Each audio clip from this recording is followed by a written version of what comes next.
নমস্কার, সুপ্রভাত। এক ফোনে বাংলা আপনাদের সকলকে স্বাগত। আপনাদের সঙ্গে রয়েছে আমি জুনেলা। 26-এর ভোটের আগেই সরগরম সিঙ্গুর, আর এবার সিঙ্গুরে মমতা বন্দ্যোপাধ্যায়। 28শে জানুয়ারি সিঙ্গুরে সভা মুখ্যমন্ত্রীর বার্তার অপেক্ষায় সিঙ্গুরবাসী। 18 জানুয়ারি সিঙ্গুরে সভা করেন নরেন্দ্র মোদী। সিঙ্গুর থেকে শিল্পের স্বপ্ন ফেরি প্রধানমন্ত্রীর।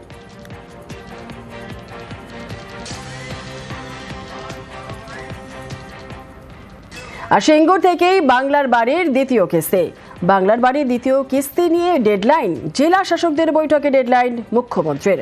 16 লক্ষ উপভোক্তাকে বাংলার বাড়ির দ্বিতীয় কিস্তি। 28শে জানুয়ারির মধ্যে বাংলার বাড়ির দ্বিতীয় কিস্তি। সিঙ্গুর থেকেই বাংলার বাড়ির টাকা দেওয়ার সম্ভাবনা।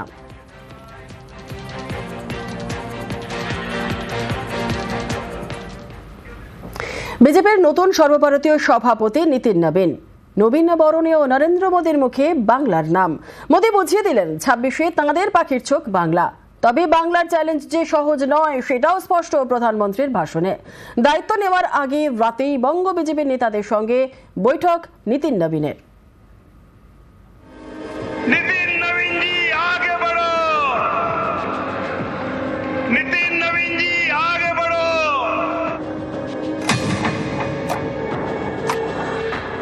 पश्चिम बंगाल और तेलंगाना में भाजपा जनता की एक बड़ी आवाज बनकर उभरी है।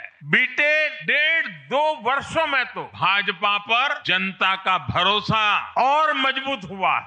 मुझे पूरा विश्वास है कि आने वाले विधानसभा चुनावों में भी लोग केरला में बीजेपी को अवसर जरूर देंगे। বিজেপির নতুন সর্বভারতীয় সভাপতির দায়িত্ব নিলেন নীতিন নবীন। মঙ্গলবার নয়াদিল্লির এই অনুষ্ঠানেও নরেন্দ্র মোদীর মুখে বাংলার নাম। মোদী বুঝিয়ে দিলেন 26-এ তাদের পাখির চোখ বাংলা। তবে বাংলার চ্যালেঞ্জ যে সহজ নয় সেই বার্তাও স্পষ্ট প্রধানমন্ত্রীর ভাষণে। बीते 11 वर्षों में बीजेपी ने हरियाणा, असम, त्रिपुरा और ओडिशा में पहली बार अपने सामर्थ्य से सरकार बनाई। पश्चिम बंगाल और तेलंगाना में भाजपा जनता की एक बड़ी आवाज बनकर उभरी है। बीते 1.5-2 वर्षों में तो भाजपा पर जनता का भरोसा और मजबूत हुआ है। विधानसभा हो या स्थानीय निकाय, बीजेपी की स्ट्राइक रेट अभूतपूर्व रही है। मुझे पूरा विश्वास है कि आने वाले विधानसभा चुनावों में भी लोग केरला में बीजेपी को अवसर जरूर देंगे। 26-এর ভোটে বাংলা জিততে বিজেপির অন্যতম অস্ত্র অনুপ্রবেশ। বঙ্গ সফরে এসে বারবার এই অস্ত্রে শান দিতে দেখা গিয়েছে নরেন্দ্র মোদীকে। टीएमसी को घुसपैठिए इसलिए पसंद है क्योंकि वो इनके पक्के वोट बैंक है। দলের সর্বভারতীয় সভাপতির দায়িত্ব নেওয়ার দিন নীতিন নবীনের মুখেও অনুপ্রবেশের কথা। अगले कुछ महीने में तमिलनाडु, असम, बंगाल, केरल और पुडुचेरी में चुनाव होने जा रहा है। किस प्रकार से बदले हुए डेमोग्राफी में वहां चीजें बदल रही हैं और हम हमेशा विश्वास करते हैं कि हमें अपनी आस्थाओं के केंद्र के लिए और सनातन परंपराओं को केंद्र को बचाने की लड़ाई अगर लड़नी है तो निश्चित रूप से अपने देश को सुरक्षित रखने की लड़ाई लड़नी है। तो इन 5 राज्यों में हमें एक मजबूत ताकत बन के आना है। সাধারণত আনুষ্ঠানিকভাবে দায়িত্ব নেওয়ার পর সব রাজ্যের নেতৃত্বের সঙ্গে বৈঠক করে থাকেন বিজেপির সর্বভারতীয় সভাপতিরা। কিন্তু নীতিন নবীন বৈঠক করেছেন দায়িত্ব নেওয়ার আগেই। মঙ্গলবার তিনি আনুষ্ঠানিকভাবে দায়িত্ব নিলেন। সোমবার রাতে তিনি বৈঠক করেন বাংলার বিজেপি নেতাদের সঙ্গে। বৈঠকে ছিলেন শ্রমিক ভট্টাচার্য, সুকান্ত মজুমদার, সুনীল বনসাল, লকেট চট্টোপাধ্যায়রা। বাংলায় সংগঠনের কি পরিস্থিতি সেটা খুঁটিয়ে জানেন নীতিন। 28শে জানুয়ারি তার বঙ্গ সফরে আসার সম্ভাবনা। 2019-এর লোকসভা ভোটে বাংলায় বিপুল সাফল্য পায় বিজেপি। তারপর থেকেই পদ্মের পাখির চোখ বাংলা। এরপর একাধিকবার সভাপতি বদলেছে বিজেপির। জাতীয় স্তরে ব্যাটিং গিয়েছে অমিত শাহের হাত থেকে জেপি নাড্ডার হাতে। নাড্ডার পরে এবার নীতিন নবীন। সভাপতি বদলেছে বাংলাতেও। দিলীপ ঘোষ রাজ্য সভাপতি থাকাকালীন লোকসভা এবং বিধানসভা ভোটে বঙ্গে ভালো ফল করে বিজেপি।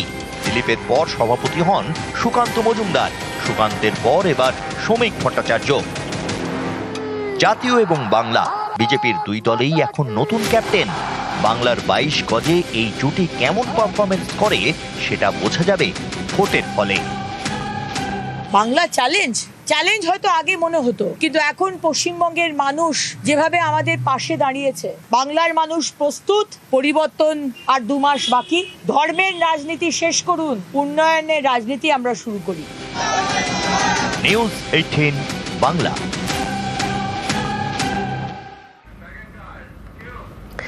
বিজেপিতে নবীন বরণ। 45 বছরের নীতিন নবীনই বিজেপির নতুন সর্বভারতীয় সভাপতি, সবচেয়ে কম বয়সী বিজেপি সভাপতি। माननीय नितिन नवीन जी, मैं कार्यकर्ता हूं, वे मेरे बॉस हैं।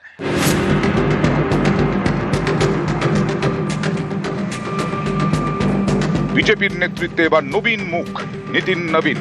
45 বছরের নীতিনের কাঁধেই দেশের শাসক দলের দায়িত্ব।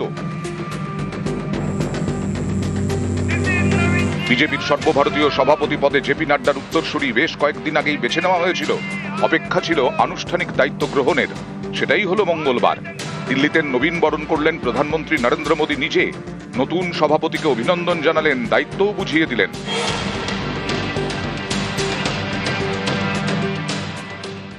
माननीय नितिन नवीन जी, मैं कार्यकर्ता हूं, वे मेरे बॉस हैं।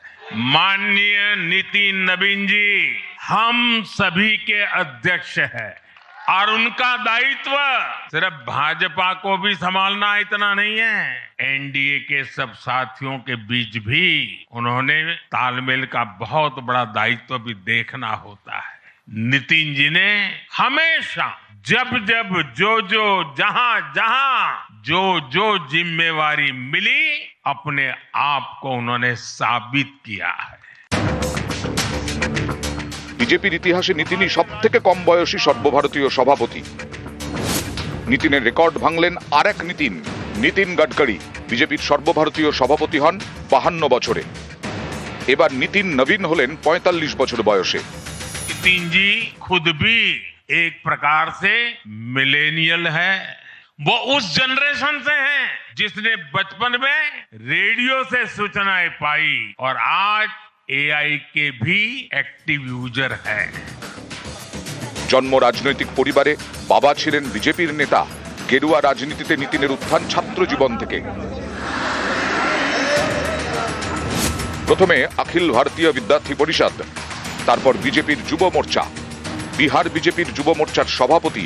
2006 উপনির্বাচনে জিতে পাটনা পশ্চিম থেকে বিধায়ক। 2010 থেকে বাঁকিপুরের বিধায়ক। এবারও বিধানসভা ভোটে বাঁকিপুর থেকে জিতেছেন নীতিন। 2021 থেকে তিনি বিহারের মন্ত্রী। নীতিন নবীন শুধুমাত্র নিজে জিতেছেন তাই নয়, একাধিক ভোটে দলকে জেতাতেও গুরুত্বপূর্ণ ভূমিকা নিয়েছেন। 2023-এ ছত্তিশগড় বিধানসভা নির্বাচনে বিজেপিকে জেতানোর দায়িত্ব দেওয়া হয়েছিল নীতিনকে। কংগ্রেসের হাত থেকে ছত্তিশগড় ছিনিয়ে নিয়েছিল বিজেপি। 2024-এর লোকসভা ভোটেও ছত্তিশগড়ে ভালো ফল করে পদ্ম শিবির। এবার নীতিনের বিহারেও বিজেপির দুর্দান্ত ফল। সেই নীতিনের কাঁধেই এবার বিজেপির দায়িত্ব। তবে বিজেপির নবীন সেনাপতির সামনে চ্যালেঞ্জও প্রচুর। কয়েক মাসের মধ্যেই 5 রাজ্যে বিধানসভা ভোট। পশ্চিমবঙ্গ, অসম, তামিলনাড়ু, পুদুচেরি, কেরল। সামনেই এই 5 রাজ্যে ভোট। এর মধ্যে শুধুমাত্র অসমে বিজেপির সরকার, কিন্তু বিজেপি চায় বাকি রাজ্যগুলিতেও পদ্ম ফোটাতে। সভাপতি হয়েই নীতিন নবীনের কাছে এটা বড় চ্যালেঞ্জ। माननीय नितिन नवीन जी, मैं कार्यकर्ता हूं, वे मेरे बॉस हैं। নিউজ 18 বাংলা।